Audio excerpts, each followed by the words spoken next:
Reason. Right. What are you so busy doing that you can't wait? Absolutely. And let them sort it out, and then nobody gets in trouble. And you certainly don't get in an accident and not get the name of the person who ran into you or who...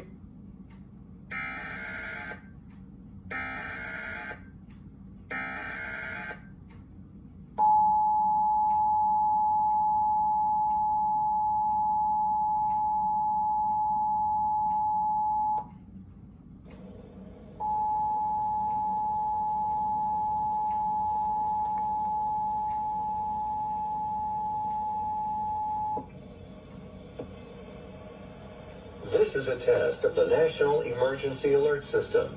This system was developed by broadcast and cable operators in voluntary cooperation with the Federal Emergency Management Agency, the Federal Communications Commission, and local authorities to keep you informed in the event of an emergency. If this had been an actual emergency, an official message would have followed the tone alert you heard at the start of this message.